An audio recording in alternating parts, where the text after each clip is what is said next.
सत्ता में कांग्रेस थी, ऐसे में एबीवीपी का झंडा लेकर चलना कितना मतलब कितना गुदा लगता था उस वो करने के लिए, और क्या समय था वो उस राजनीति का वो दौर, और कैसे अपना नाम इतना बड़ा किया उस समय में। उस वक्त शुक्ला जी, अपने अर्जुन सिंह जी, मोतीलाल वोरा, ये लोग मुख्यमंत्री होते थे। आने वाले दिनों में इंदौर शहर को क्या तोहफे मिलने वाले हैं, इसलिए मैंने ये सवाल पूछा है और हर इंदौरी जानना चाहता है ये। अब जवाहर मार्ग, एमजी रोड, इन पे अगर फ्लाई ओवर नहीं बनेगा, हर दिन कितनी गाड़ियां रजिस्ट्रेशन हो रही है, तो हमारी नज़र में इंदौर, रीगल टैकिज के बाद इंदौर नहीं होता था। भूतेश्वर मंदिर के वहाँ लोग रात को दर्शन करने नहीं जाते थे, स्ट्रीट लाइट नहीं होती थी, चिमनियाँ थी, लालटेन जैसे लकड़ी के थंबों पर एक छोटा सा लाइट होता। और एजुकेशन का हब इंदौर है, मेडिकल का हब इंदौर बनता जा रहा है। बड़े बड़े इंस्टीट्यूशन आ गए यहाँ,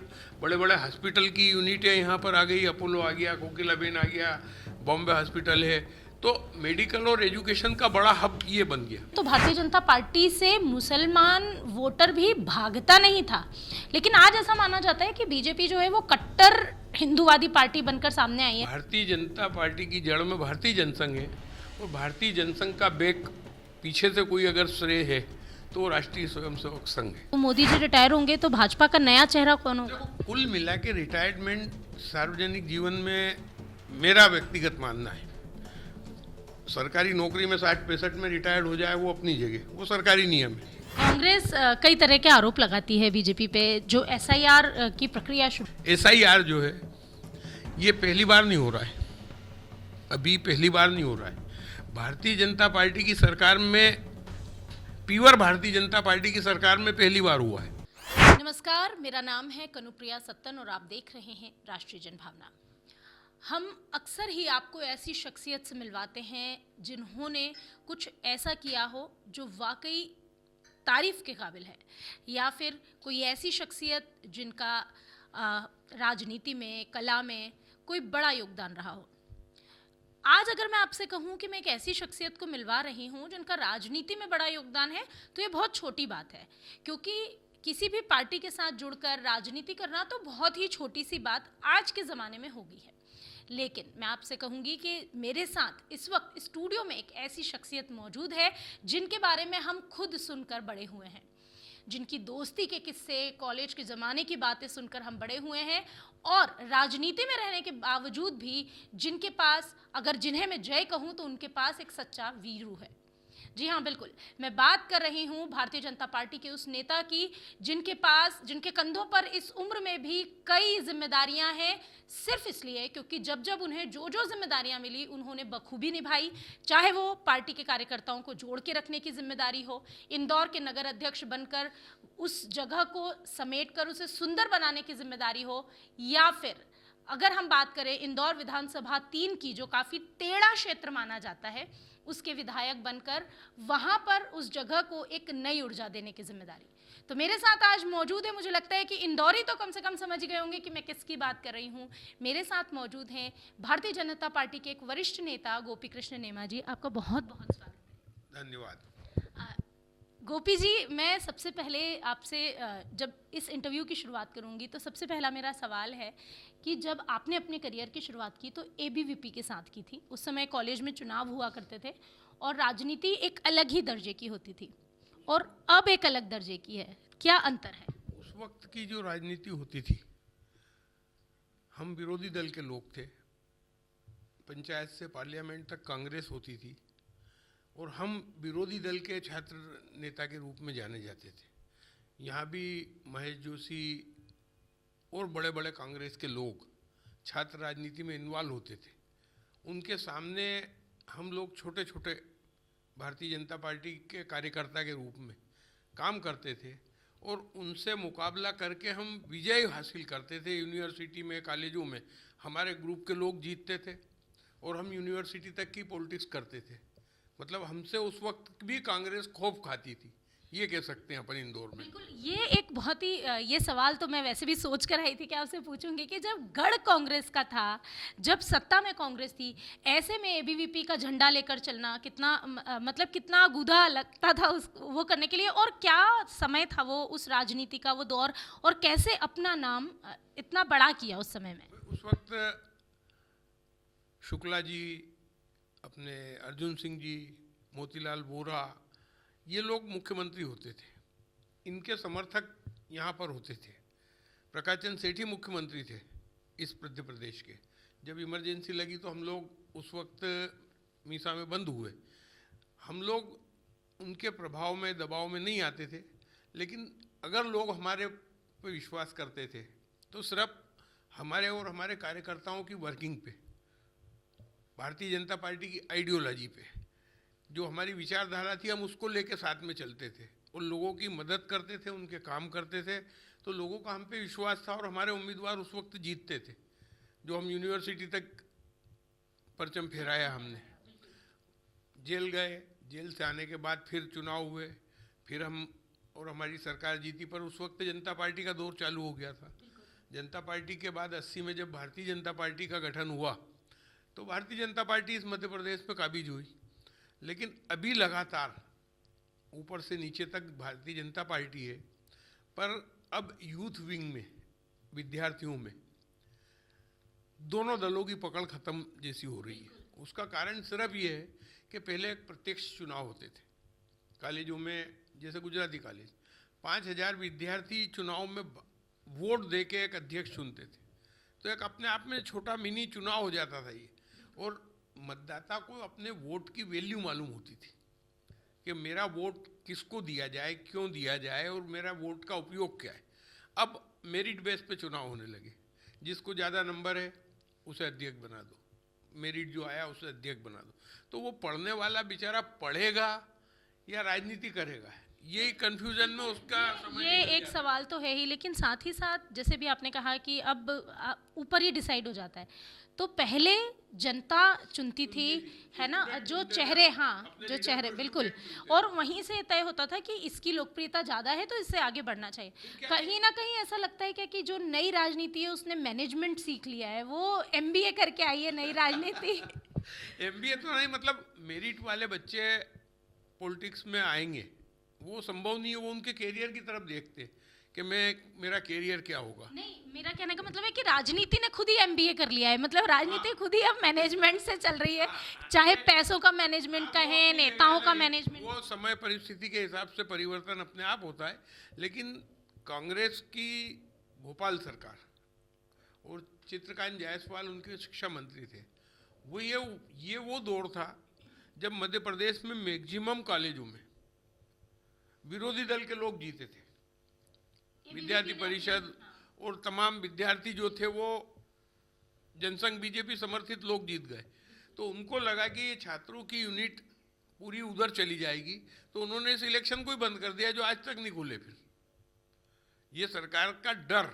अब तो सरकार बीजेपी की है, अब क्यों सरकार इस बारे में कोई कदम नहीं उठाती? अब सरकार से इस बात की डिमांड बार बार करते हैं लोग कि चुनाव होना चाहिए, सरकार भी मानती है, लेकिन क्यों नहीं होते हैं, क्या होते हैं, ये हायर लेवल का निर्णय है, इसमें हमारा इंटरेस्ट भी नहीं बचा। अब जब हम वहाँ थे तो हम उस चीज़ की बात करते थे। बिल्कुल, अब आप छात्र नेता से काफ़ी ऊपर उठ चुके हैं। बिल्कुल। गोपी जी, एक और बात है, आपके बारे में काफ़ी ये चर्चाएं रही है कि आपके एक ऐसे मित्र हैं जिनके साथ आपकी जोड़ी को जय और वीरू की जोड़ी कहते हैं, गोपी और लालू की जोड़ी।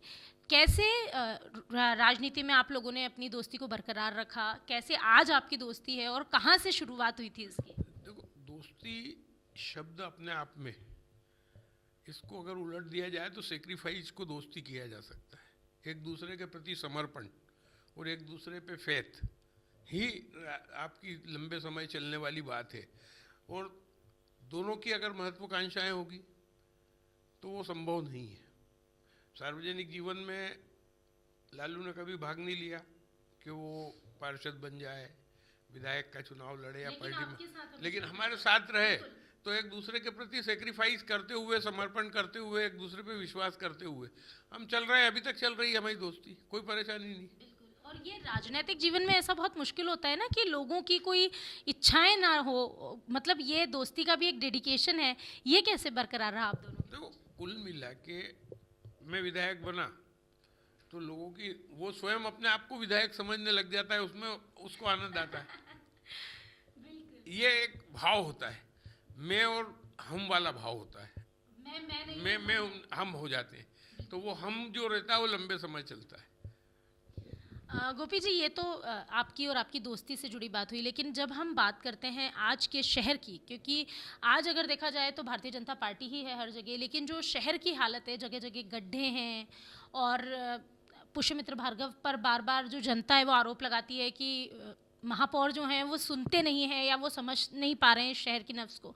क्या लगता है आपको, ऐसी स्थिति क्यों है इंदौर की? देखो, जो आज नेतृत्व है कारपोरेशन में, स्टेट में और स्टेट के स्थानीय शासन विभाग में, पूरे प्रदेश में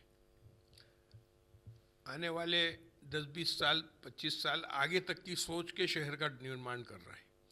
आज हम अपन मेट्रो की बात करें, मेट्रो चल रही है, चलेगी। अभी अखबार भी लिख रहे हैं कि जितने कर्मचारी नहीं उससे हैं उतनी सीट नहीं भर रही, ये अखबारों में आ रहा है। तो सवाल ये है कि आज नहीं, लेकिन आने वाले 25 साल बाद इस शहर की क्या डिमांड होगी, ये सोच के वर्किंग किया जा रहा है। आज पूरा शहर मान लो खुदा हुआ दिखता है। क्यों खुदा है? 20 फुट नीचे गहरी ड्रेनेज की लाइन शहर में डल रही है, और बहुत बड़ी लाइन डल रही है। आज जगह जगह जो हम देखते हैं कि ड्रेनेज चौक हो गई, ओवरफ्लो हो गई, छोटी छोटी लाइन लगी, लेकिन आने वाले 25 साल बाद इस शहर की क्या डिमांड होगी? तो ये शहर खुदा इसलिए है कि आने वाले 25 साल बाद के लिए शहर बनाया जा रहा है। एक कहावत है कि बिना पीड़ा के प्रसव नहीं होता। कोई नई चीज पैदा होगी तो तकलीफ तो उठाना पड़ेगी। ये आज के लोग, हम लोग दुख पा रहे हैं, लेकिन आने वाली जनरेशन को सुख मिलेगा, ये भाव से पूरे शहर का काम हो रहा है और खुद रहा है। वो रिपेयर भी होगा, वो चलिए ये मान लेते हैं, लेकिन अब बात करते हैं मेट्रो रेल प्रोजेक्ट की। उसमें अखबारों का आपने जिक्र किया, कई जगह आ रहा है कि इतने बड़े बड़े मेट्रो स्टेशन बना दिए, पार्किंग बनाना भूल गए। अगर मेट्रो स्टेशन बने, पार्किंग बनी, स्मार्ट सिटी का जब प्लान हुआ होगा तो उसमें कहीं क्या इसका जिक्र ही नहीं था, और अचानक फिर अपनी कुंभकर्णी नींद से निगम कैसे जागा? इतने समय तक कहाँ था? ये निगम का रोल नहीं है इसमें। मेट्रो में गवर्नमेंट, स्टेट गवर्नमेंट का रोल है। वो पूरी प्रोजेक्ट कर रही, दिल्ली गवर्नमेंट उसमें मदद कर रही है, इंडिया के बाहर की टीम उसमें आ रही है। अब सवाल ये है कि एक डाउनटाउन बोलते हैं, डाउनटाउन मीन्स पुराना शहर, जो हमारा शहर जो कोठारी मार्केट से आगे चले जाओ, राजबाड़ा से मल्हारगंज, बड़ा गणपति तक, ये एक डाउनटाउन है, पुरानी बसाहट, छोटी सड़कें, छोटे मकान। और इंदौर तो इस बात के लिए काफी फेमस है कि बहुत पतली सड़कें हैं यहाँ। सड़कें छोटी है, डाउनटाउन है ये। इसमें डिस्टर्ब करना मतलब कई के घर गायब हो जाएंगे, दुकानें, व्यापार गायब हो जाए। तो उतना तकलीफ दे के अगर डेवलपमेंट किया जाए तो वो डेवलपमेंट नहीं होगा, वो दुख कहलाएगा, तकलीफ फैलाएगी। तो उसको छोड़ के अभी जैसे ऊपर से मेट्रो आ रही थी रोड पे, ये सब डिस्टर्ब हो जाता। पूरा MG रोड खत्म, राजबाड़ा के आसपास का एरिया खत्म, खजूरी बाजार खत्म, अंडरग्राउंड गए। ठीक है, 800-900 करोड़ रुपए ज़्यादा लग रहे हैं, लेकिन कम से कम डाउनटाउन को तो डिस्टर्ब नहीं कर रहे हैं उस शहर। एक सवाल इसको लेकर ये भी है, जब आपने इसकी बात की तो जब राजबाड़ा की बात करते हैं, आपने अभी खुद ही कहा कि सक्रिय सड़कें हैं, ट्रैफिक बढ़ रहा है, लोग बढ़ रहे हैं, जनसंख्या बढ़ रही है। अगर हम हर दिन आने वालों की बात करें इंदौर, हर आसपास से लोग इंदौर ही आते हैं अपने जीवन चलाने के लिए। यूँ भी कह सकते हैं मध्य प्रदेश का सबसे ज़्यादा ऐसा शहर जहाँ से बाहर से लोग जहाँ आते हैं रहने के लिए। ऐसे में आने वाले 20 साल बाद क्या हालत होगी? तो जिस शहर की आपने बात की, जैसे मैं सबसे पहले बड़ा गणपति से मल्हारगंज रोड चौड़ी कर दी, अब और चौड़ी तो नहीं की जा सकती है ना। मल्हारगंज से लेके खजूरी बाजार, या खजूरी बाजार से लेके, बिल्कुल। तो इसको चौड़ा करने के बजाय यहाँ सरकारों ने ऐसा क्यों नहीं सोचा कि हम इंदौर में एक सड़क को जाने के लिए, एक सड़क को आने के लिए, और हम यहाँ पर ओवर ब्रिजेस बना देते हैं, जिसको मार्केट जाना है। इंदौर में ओवर ब्रिज, फ्लाई ओवर, यही पुराने शहर को बचा सकते हैं। इसकी योजना बन रही है, इसकी तो वही पूछना चाह रही थी मैं कि क्या सरकार इस बारे में सोच रही है, क्योंकि आप मैं अपने दर्शकों को ये बता दूं कि जिनसे आज मैं बात कर रही हूँ गोपी कृष्ण नेमा जी, उनके कंधों पर एक बहुत अहम जिम्मेदारी है। मोहन सरकार को 2 साल हो गए, उसकी भी जिम्मेदारी ये देख रहे हैं, मैनेजमेंट देख रहे हैं, और क्योंकि भोपाल का प्रभार इनके पास है तो ये जानते होंगे कि आने वाले दिनों में इंदौर शहर को क्या तोहफे मिलने वाले हैं, इसलिए मैंने ये सवाल पूछा है और हर इंदौरी जानना चाहता है ये। अब जवाहर मार्ग, एमजी रोड, इन पे अगर फ्लाई ओवर नहीं बनेगा, हर दिन कितनी गाड़ियां रजिस्ट्रेशन हो रही है। मैं आपको बताऊं, हम जब छोटे थे तो हमारी नज़र में इंदौर, रीगल टैकिज के बाद इंदौर नहीं होता था। उधर बड़े गणपति से आगे जंगल जिन वाला एरिया बिजासन जाना होता तो हमको साधन ढूंढना पड़ते थे, पूरा जंगल था। यहाँ पर मालगंज के आगे पूरा झाड़ थे, शमशान जाते थे तो लोग देखते थे कि रात को मत जाओ, उधर भूत प्रेत घूमते होंगे। भूतेश्वर मंदिर के वहाँ लोग रात को दर्शन करने नहीं जाते थे। छतरी बाग से आगे इंदौर नहीं था इधर। तो ये एक छोटा सा इंदौर हमने देखा। आज देखो तो आप इंदौर की सीमा, पता ही नहीं चलता। राऊ तो बाहर था, इंदौर, राहू, बिजलपुर। अब तो पता ही नहीं चलता राऊ तक कि इंदौर कहाँ है और राऊ कहाँ। अब आप यहाँ से जाओ, देवास तक कॉलोनी बसी है, उज्जैन रोड पूरा कॉलोनी बस गई। आपका बांगड़दा से लेके तो आप हाथोद तक कॉलोनियां हो गई, इधर राऊ मऊ तक कॉलोनियां चली गई। तो ये जो शहर का विस्तार हो रहा है, और अभी माननीय मुख्यमंत्री जी ने मेट्रो सर्कल वाली जो बात की है, तो उसमें धार, उज्जैन, देवास, ये सब भी इसमें आने वाले। बदनावर तक मतलब 100 किलोमीटर दूरी तक तय की गई है। ये जो मेट्रो सर्कल की बात होगी तो उसको देख के शहर के ट्रैफिक और यातायात के लिए फ्लाई ओवर ब्रिजेस ही उसका रास्ता निकालेंगे। मेट्रो भी अपनी जगह, मतलब आने वाले दिनों में कोई तोड़फोड़ नहीं होने वाली है अब शहर। नहीं होना चाहिए। लोगों के रोटी रोजगार से खेलने का कोई मतलब नहीं है, लेकिन अब होगा तो सिर्फ फ्लाई ओवर बनना चाहिए, जो ऊपर वाले ऊपर से निकल जाए, नीचे वाले नीचे से निकल जाए, उसकी दाल रोटी भी चलती रहे, जहाँ जाना है वो जाए, रास्ता देख हाँ। सके उसके लिए। बिल्कुल, ये बहुत ही सही बात कही है उन्होंने, क्योंकि आपने वो शहर देखा है जो हमने भी नहीं देखा। उस शहर में जब राजबाड़ा पर इतनी भीड़ नहीं होती थी, जब ट्रैफिक जाम नहीं लगा करते थे, मुझे भी जो शहर याद है वो भी पलासिया जाकर ख़त्म हो जाता था। वो कब विजयनगर पहुंचा, वो कब स्टार चौराहा पहुंचा, पता ही नहीं चला। खैर, सड़कें धुलती थी रोज, इंदौर की सड़कें रोज धुलती थी, मशक में पानी भर के। गोपी जी, मैंने भी इंदौर की सड़कें धुलती देखी, लेकिन सिर्फ कोविड काल में। और नहीं, कोविड काल में नहीं, उसके बाद स्ट्रीट लाइट नहीं होती थी, नहीं होती थी, चिमनियाँ थी, लालटेन जैसे लकड़ी के थंबों पर एक छोटा सा लाइट होता था, और एक जलाने वाला जिसको बोलते थे मसालची, नगर निगम की उसकी ड्यूटी में मसालची होता था वो। तो वो जाके रात को माचिस से वो एक लकड़ी पे उसकी आग लगी रहती थी, उसका ढक्कन खोलता, उसको जलाता, और सुबह आके फिर बुझाने आते। तो रात को ये भी हमने देखा इंदौर में। बाद में लट्टू लगे, फिर सुरेश सेठ साहब आए, उन्होंने ट्यूब लाइटें लगवाई पूरे शहर में, हमने लट्टू देखे। तो ये शहर का विस्तार था। 1.5-2 लाख की जनसंख्या होगी उस वक्त, 3 लाख की होगी ज्यादा ज्यादा, आज 50 लाख का इंदौर हो गया। तो अपने आप विकास के साथ बढ़ता जा रहा है। और आज की तारीख में मध्य प्रदेश में peace city, commercial city, development की सिटी, एम्प्लॉयमेंट की सिटी और एजुकेशन का हब इंदौर है। मेडिकल का हब इंदौर बनता जा रहा है। बड़े बड़े इंस्टीट्यूशन आ गए यहाँ, बड़े बड़े हॉस्पिटल की यूनिटें यहाँ पर आ गई, अपोलो आ गया, कोकिलाबेन आ गया, बॉम्बे हॉस्पिटल है। तो मेडिकल और एजुकेशन का बड़ा हब ये बन गया। आज की तारीख में इंदौर में 3-4 लाख बच्चियाँ बाहर के यहाँ पर पढ़ने वाले हैं। तो ये इनका ट्रैफिक, इनका लोड इंदौर को ही उठाना है, तो उसके लिए जरूरी है कि सुगम व्यवस्थाएं इनको आने जाने के लिए हो जाए, आने वाले समय के लिए उसकी तैयारियां हों। बिल्कुल, ये तो हम भी कहते हैं कि जब लोग ये कहते हैं कि मेट्रो की ज़रूरत नहीं थी, आज वाकई नहीं है, लेकिन आने वाले 5 सालों बाद आप कहेंगे कि इस मेट्रो को थोड़ा और विस्तार देने की ज़रूरत है। बहरहाल हम बात करते हैं, क्योंकि हम पास्ट की भी बात कर रहे हैं, आज की भी बात कर रहे हैं। एक बहुत ही अहम सवाल है मेरे जहन में, क्योंकि आप उस समय से जुड़े हैं भारतीय जनता पार्टी से जब बीजेपी अटल बिहारी वाजपेयी और लाल कृष्ण आडवाणी के आदर्शों पर चलती थी, और आज भी 2 की जोड़ी है, अमित शाह और माननीय मुख्यमंत्री नरेंद्र मोदी जी की, लेकिन इन दोनों की सोच में काफ़ी अंतर है। ऐसे में क्या बीजेपी में बदला है? क्योंकि अगर हम उस समय की बात करें तो भारतीय जनता पार्टी से मुसलमान वोटर भी भागता नहीं था, लेकिन आज ऐसा माना जाता है कि बीजेपी जो है वो कट्टर हिंदूवादी पार्टी बनकर सामने आई है। ऐसे में कुल मिला के, आपका सवाल मैं समझ गया, कुल मिला के भारतीय जनता पार्टी की जड़ में भारतीय जनसंघ, भारतीय जनता पार्टी की जड़ में भारतीय जनसंघ है, और भारतीय जनसंघ का बैक पीछे से कोई अगर श्रेय है तो वो राष्ट्रीय स्वयंसेवक संघ है। लेकिन आरएसएस ने तो खुद इनकार किया है कि बीजेपी के चश्मे से उसको ना देखें। नहीं देखना, वो नहीं कह रहा हूँ मैं, लेकिन हम लोग सब कहीं ना कहीं संघ से जुड़े हुए लोग हैं, स्वयंसेवक लोग हैं। हाँ। हमारा मूल काम वहाँ से चालू होता है। बात नंबर 1, लोग अगर जुड़ते हैं तो बीजेपी से ही जुड़ते हैं।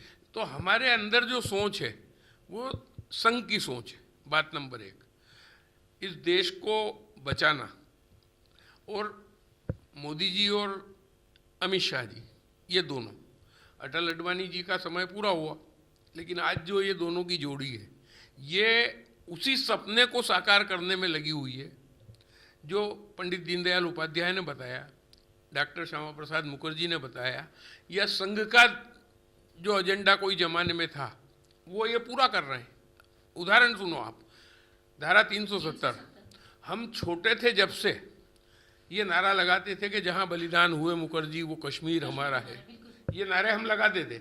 आज कश्मीर हमारा है ये कहने का फख्र अगर हमको महसूस हुआ तो मोदी जी के राज में हुआ, जिन्होंने 370 और धारा 35A को समाप्त किया। ये वो बात हुई।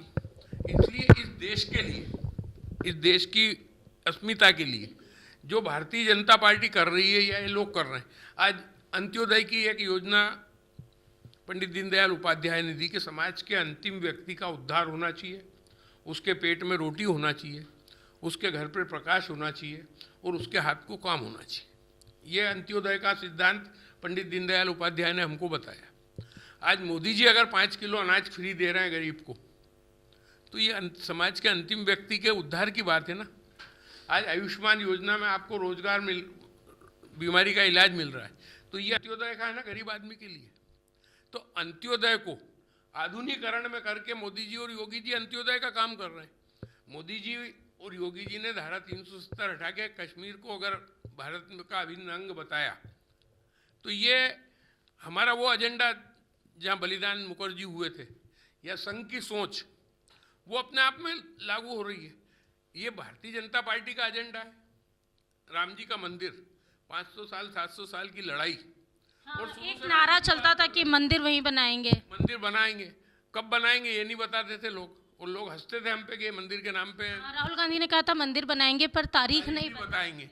तो तारीख नहीं बताएंगे, और लोग बलिदान हुए।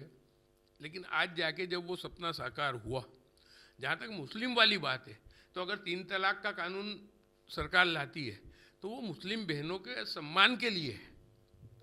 मुंह से तलाक बोल दिया और फिर हलाला करके वापस खुद की पत्नी को वापस लाओ, तो ये एक बहन के लिए डूब मरने वाली बात होती है। उसके सम्मान के लिए किया ये। आज वक्फ के नाम पर चारों तरफ धंधेबाजी हो रही है, और वक्फ का कानून अगर मोदी जी लाते हैं तो सरकारी संपत्ति के दुरुपयोग को रोकना, और वक्फ अपने काम से काम करे कि वक्फ का काम ये है कि गरीबों की मदद करे, बेवाओं की मदद करे, इलाज में मदद करे, एजुकेशन में मदद करे, उसके बजाय वो धंधा कर रहे हैं। तो उस धंधे को बंद करने के लिए अगर कानूनी जमा पहनाया जाता है तो कोई बुरा नहीं है। तो आपका ये मानना है कि जो पुरानी बीजेपी है और जो नई बीजेपी है, इन दोनों के सोच में कोई फर्क नहीं है, और तरीकों में फर्क है। तरीकों में फर्क है, क्योंकि आज के हिसाब से चलना पड़ेगा।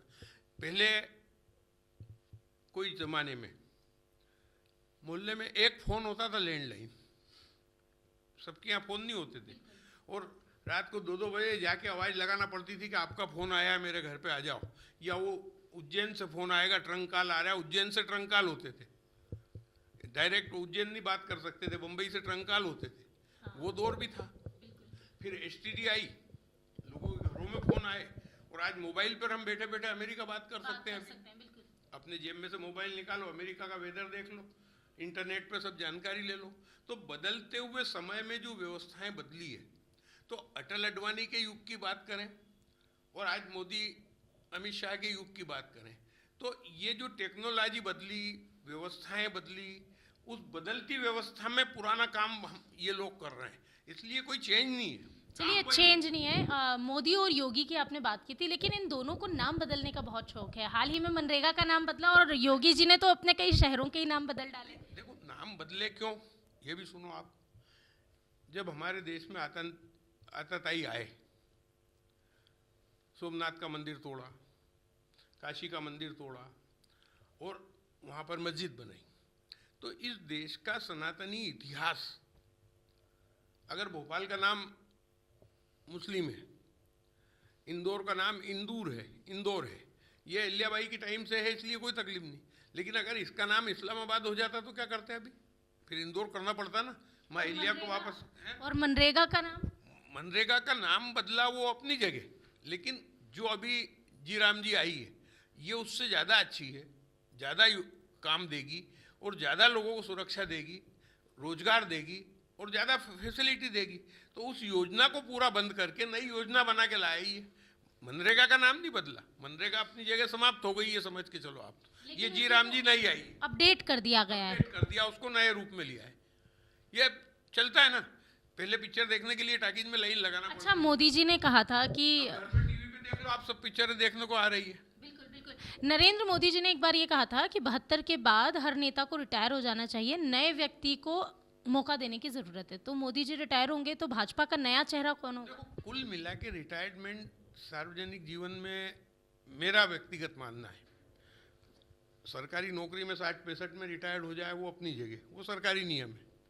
लेकिन जब तक आदमी का मन, मस्तिष्क और शरीर स्वस्थ है और वो सार्वजनिक जीवन में काम करना चाहता है, तो उसमें इन आंकड़ों के काउंटिंग नहीं होना चाहिए कि 70, 72, 75, 80 में भी आदमी चल रहा है, मन मस्तिष्क से स्वस्थ है, सोच अच्छी है, चले। और 40 में अगर पैरालिसिस हो गया तो अपने आप रिटायर्ड हो जाओ। इसलिए ये काउंटिंग है, उम्र काउंटिंग है। आदमी का जज्बा क्या है, इधर उसका भाव क्या है, ये जरूरी है। कांग्रेस कई तरह के आरोप लगाती है बीजेपी पे। जो एसआईआर की प्रक्रिया शुरू हुई, इसको लेकर भी कई दबाव बनाए गए। अभी भी कहा जा रहा है कि कई फिजूल के लोगों के तो नाम जोड़ लिए गए, लेकिन बहुत सारे नाम काट दिए गए हैं। और ये भी आरोप है कि वो जो नाम कटे हैं वो एक धर्म विशेष के लोग हैं। नहीं, एक बात सुनो, अच्छा सवाल है ये, अभी मौजूद सवाल है। एसआईआर जो है ये पहली बार नहीं हो रहा है, अभी पहली बार नहीं हो रहा है। भारतीय जनता पार्टी की सरकार में, प्योर भारतीय जनता पार्टी की सरकार में पहली बार हुआ है ये एसआईआर। नहीं तो इसके पहले 52 में, 57 में, 69 में, 59 में, 69 में 8 बार हो चुका है, 8 बार एसआईआर हुआ है। ये चुनाव आयोग को संवैधानिक व्यवस्था दी है कि वो 5-7 साल, 10 साल बाद जब उनको ऐसा लगे तो वो मतदाता सूची का शुद्धिकरण करे। ये संवैधानिक बात बोल रहा हूँ मैं आपको कि मतदाता सूची का शुद्धिकरण। उस शुद्धिकरण के 3 पैमाने, मरे हुए कटेंगे, डबल नाम है वो कटेंगे, या जो देश का नागरिक नहीं है वो कटेगा। ये 3 बातें हैं उसमें, इसके बाद चौथा कुछ भी नहीं। और ये हर बार हुआ, मनमोहन सिंह जी की सरकार में हुआ, लाल बहादुर शास्त्री की सरकार में हुआ, इंदिरा जी के टाइम में हुआ, नेहरू जी के टाइम में हुआ, अटल जी के 13 दिन की सरकार के 2 साल की सरकार थी उस टाइम हुआ, और आधे में फिर मनमोहन सिंह जी आ गए थे, पूरा नहीं हुआ। इस बार पहली बार इसलिए बवंडर मचा रहे हैं ये कि भाजपा के सरकार बैठी हुई है और ये कर रही है, कोई नई चीज़ नहीं है, मतदाता सूची का शुद्धिकरण। अब क्या होता है कि जैसे अब जो सरकार की पॉलिसी आ रही है 1 नेशन 1 इलेक्शन, तो 1 नेशन 1 इलेक्शन 1 वोटर लिस्ट, यही मतदाता सूची पंचायत से लेकर पार्लियामेंट तक काम करेगी। यूँ पहले क्या होता था, पंचायत की अलग हो गई, कारपोरेशन की अलग हो गई, विधानसभा की अलग हो गई, लोकसभा की अलग हो गई, ये 4 मतदाता सूची चलती थी। अब क्या होता था, मेरे को कारपोरेशन लड़ना है तो मैं पूरे इंदौर के अपने रिश्तेदारों को अपने वार्ड में भर्ती कर देता हूँ, उनके नाम वहाँ भी है, यहाँ भी है। मेरे घर पे कोई बुजुर्ग राम प्यारे हो गए, मैंने कभी उनका नाम कटाने की नहीं सोची। हर बार 5 साल में उनकी चिट्ठी आती है और अपन चिट्ठी फाड़ देते हैं कि दादा तो मर गए। मेरे बेटी विदा हो गई, दूसरे शहर चली गई, उसका नाम मैंने नहीं कटवाया। तो इस टाइप के जो नाम हैं हर स्टेट में, अभी बिहार में साहब 58 लाख नाम काट दिए और बीजेपी जीत गई। 40,000 नाम बंगाल में कट गए। मध्य प्रदेश में भी जो आज तुम बंगाल या बिहार में नाम कट रहे हैं, तो मध्य प्रदेश में भी तो 40 लाख नाम कट रहे हैं जहाँ बीजेपी की सरकार है। क्यों हम हमारा नुकसान करेंगे? और कोई मुस्लिम के नहीं, कोई हिंदू के नहीं। जो गलत है, जो हिंदुस्तान भारत का नागरिक नहीं है, जो राम जी के पास चला गया, जो लापता है और जो डबल है, ये अपने आप उसमें कटेंगे। ये मतदाता सूची का शुद्धिकरण है। भाजपा का कोई षड्यंत्र, भाजपा का कोई ये भाव के इस वर्ग को हटा दो और उस वर्ग को जो विपक्ष तो आप लोगों पर ये भी आरोप लगाता है ना कि बीजेपी जब से आई है, नहीं वोट चोरी भी आरोप है, और ये भी कि जितनी भी सरकारी संस्थाएं हैं वो सारी सिर्फ और सिर्फ भारतीय जनता पार्टी की जेब में है और उन्हीं के कहने पर कुल मिला के जो विरोध में है ये उसका धर्म है कि वो जो सत्ता में है उस पर आरोप लगाए। तो मैं यही तो आपसे कह रही, मैं आपसे यही कह रही थी कि आपको ये लगता है कि उन आरोपों की सत्यता क्या है, वो उनको माने नहीं माने। ये तो सवाल ये मैंने आपसे पहले किया सवाल कि नहीं बनती। 58 लाख लोग कम हो गए और हमने वोट चोरी कर ली। राहुल गांधी जी पूरे देश में विदेश तक चिल्ला रहे हैं वोट चोरी। क्या हुआ? कुछ नहीं हुआ। अब मध्य प्रदेश में 40 लाख वोट कम हो जाएंगे तो कहाँ गए? हमारे वोट नहीं कटे उसमें, सबके वोट कटे। जो नहीं है वो है, डबल है वो कट रहे हैं, तो वो सब दूर कटेंगे, उसमें कोई वो नहीं है। और ये एक जनरल प्रोसीजर है। और अभी तो एक प्रोसीजर और बचा है ना जिसमें नए नाम जुड़ने हैं। ये अभी चल रहा है ना वो अभी चल रहा है। जिनके नाम नहीं आए, जो 18 के हो गए, उनके नाम आप जुड़ेंगे। अब ये चल रहा है, 1 महीने चलेगा, 23 से 22 तक, जनवरी तक, 22 जनवरी तक। तो ये सब सिस्टम है और रूटीन का वर्क है, लेकिन प्रोपोगंडा और इल्जाम। मैं आपसे यही कह रही थी कि पुराने समय की जो राजनीति थी, बीजेपी भी काफी समय विपक्ष में रही, लेकिन हर मुद्दे पर उन दिनों विपक्ष मतलब एक दूसरे के खिलाफ चिल्लाना नहीं होता था, मुद्दों पर बोलना होता था। तो हमने तो नहीं किया कि हमारे नाम काट दिए।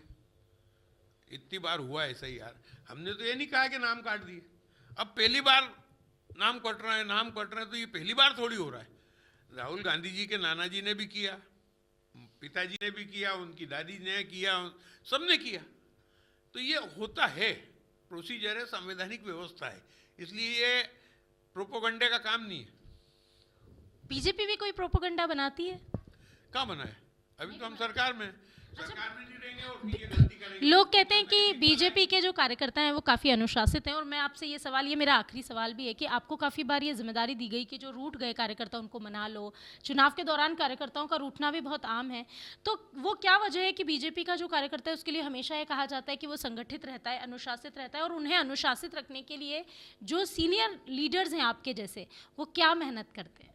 कोई मेहनत नहीं करते। घर में पति पत्नी में झगड़े होते हैं, माँ बेटे में झगड़े होते हैं, पिता और पुत्र में झगड़े होते हैं, लेकिन घर छोड़ के कोई चला जाता है क्या? नहीं। ठीक है, सुबह शाम का झगड़ा है, बात खत्म हो गई, लड़ लिया आपस में, पति पत्नी तो 1-2 दिन आपस में नहीं बोले, मुंह फुला लिया, दूसरे दिन से फिर बातचीत। लेकिन कांग्रेस के जब भी आपस में नाराज होते हैं तो बीजेपी वाले उन्हें अपने घर ले आते हैं। वो उसका कोई इलाज नहीं है ना। वो अगर अपना घर छोड़ के कोई जाता है तो कोई तो आसरा दे उसे। सड़क पे सोने के लिए तो मजबूर नहीं कर सकते अपन किसी को। घर छोड़ के आता है तो हमारी छत के नीचे सो जाए, कि कोई तकलीफ नहीं। लेकिन हमारे यहाँ से लोग नाराज इसलिए नहीं होते कि वो एक विचारधारा से जुड़े हुए हैं, और वहाँ पर व्यक्ति से जुड़े हुए लोग होते हैं कांग्रेस में, तो वो नाराज होकर और वो छोड़ देते हैं, व्यक्ति को छोड़ देते हैं। आज भी इस स्थिति में कांग्रेस में ये इसका आदमी, वो उसका आदमी, वो उसका आदमी, वो उसका आदमी, और हाँ, गुटबाजी। और हमारे यहाँ विचार का आदमी, पार्टी का आदमी। क्या बीजेपी में गुटबाजी नहीं है? ताई भाई, ये तो मीडिया में की गुटबाजी है, बाकी गुटबाजी कुछ भी नहीं है। पार्टी में सब है कि आज ताई भाई भी है, मान लो, चलो ताई भाई भाव जो कर लो तो आप कह दो, लेकिन जब चुनाव होता है तो ये सब कहाँ होते हैं? सिर्फ एक झंडा कमल का दिखता है। वही तो पूछ रही थी कि उस डिसिप्लिन के पीछे का जो इंग्रेडिएंट है वो क्या है? वो क्या दवा, क्या घुटी पिलाते हैं आप कार्यकर्ताओं? कुछ नहीं है, ये भाव राष्ट्र प्रेम का, विचारधारा का, इस देश के लिए कुछ करने का भाव, भारत माता की सेवा का भाव कार्यकर्ताओं में कूट कूट के भरा होता है, इसलिए ये सब बातें छोटी हो जाती है। अब क्योंकि आप एक बहुत सीनियर लीडर हैं और आपने अपना जो करियर है, राजनीतिक जीवन जो है वो आपने तब शुरू किया था जब आप एक स्टूडेंट थे, एक छात्र थे। अब जो नए लोग राजनीति की ओर अपने कदम बढ़ा रहे हैं, क्योंकि लोग अक्सर ये कहते हैं कि राजनीति वो कीचड़ है, वो दलदल है जहाँ नहीं जाना, लेकिन फिर भी ऐसे में कुछ अच्छे युवा या कुछ लोग जो हैं वो राजनीति की ओर अग्रसर हो रहे हैं। ऐसे लोगों के लिए या उन लोगों के लिए जिन्हें राजनीति कीचड़ या दलदल लगती है, आप क्या संदेश देना चाहेंगे? देखो, कीचड़ और दलदल अपनी जगह है, लेकिन कमल कीचड़ में खिलता है और कमल की पंखड़ी पे कहीं गंदगी नहीं होती है। उस डंडी से बाहर आने के बाद कमल बिल्कुल स्वच्छ दिखाई देता है। मैं इसलिए ये जो बात है कि राजनीति में क्या, आज भारतीय जनता पार्टी ने 45 साल के नवीन को कार्यकारी अध्यक्ष बनाया, राष्ट्रीय अध्यक्ष, कार्यकारी राष्ट्रीय अध्यक्ष बनाया, चौंकाया नहीं। ये सोच सिर्फ हमारी पार्टी में हो सकती है। आज दूसरी पार्टियों को आप देखो, वही ओल्ड एज लोग, वही पुराने लोग, वही काका, वही बाबा, वही बेटा, वही पोता, वही चाचा, वही भतीजा, वही सब माँ बेटे मिलके काम कर रहे हैं। लेकिन हमारे यहाँ नए लोगों को मौका देके संगठन को आगे तक ले जाने की सोच हमारे मन में, किसी परिवार के हाथ में नहीं है, पर आने वाले 20-25 साल तक पार्टी सुचारू रूप से चले, इसलिए ये नई पीढ़ी को मौका दे रहे हैं। आज 45 साल का राष्ट्रीय अध्यक्ष है, उनके नीचे टीम बनेगी, 40 वाली बनेगी, 42 वाली बनेगी, तो ये आने वाले 20 साल तक पार्टी चलाएंगे। और जब ये 70 के आसपास आएंगे तो फिर 45 वाला नया इनके पीछे खड़ा हो जाएगा। तो ये सेकंड लाइन अपने आप तैयार होती है। आप अगर ब्लॉक कर दोगे तो ये जैसे पार्टियां ब्लॉक हो गई ना, कम्युनिस्ट ब्लॉक हो गए, सोशलिस्ट ब्लॉक हो गए, मायावती ब्लॉक हो गई, कांग्रेस ब्लॉक हो गई, तो ये ब्लॉक की तरफ चले जाएंगे, रन नहीं कर पाएंगे। तो राजनीति में नौजवान खून संगठन को जिंदा रखता है और सुचारू रूप से चलाने का काम करता है। बिल्कुल, राजनीति में जो युवा है वो उसे सुचारू रूप से चलाने के लिए एक जिम्मेदार व्यक्ति हो सकता है। और ये थे हमारे साथ गोपी कृष्ण नेमा जी, जिन्होंने ऐसी बातें की। अक्सर ही आपने ये सुना होगा कि बड़े बुजुर्गों के साथ बैठना चाहिए, क्योंकि वो 2 बातें ऐसी करके जाते हैं जो जीवन में आपको हमेशा आगे काम आने वाली होती है। बड़े ही चटकारों के साथ गोपी कृष्ण नेमा ने न सिर्फ अपनी पार्टी की हर अच्छाई बुराई के बारे में चर्चा की, बल्कि उन्होंने ये भी बताया कि बीजेपी क्यों अनुशासित है, और उन्होंने ये भी बताया कि उनके जीवन से क्या सीख लेने लायक है। उन्होंने ये भी बताया कि आगे आने वाला इंदौर कैसा दिखेगा, और ये भी बताया कि मध्य प्रदेश का दौर कैसा होगा। बहरहाल, आपको हमारा ये इंटरव्यू कैसा लगा? गोपी कृष्ण नेमा जी से अगर आप भी कोई सवाल पूछना चाहते हैं तो कमेंट बॉक्स में ज़रूर बताएं, और हमेशा देखते रहिए राष्ट्रीय जनभावना। और अगर आपने अब भी हमारे चैनल को सब्सक्राइब नहीं किया है तो जल्दी से कर लीजिए।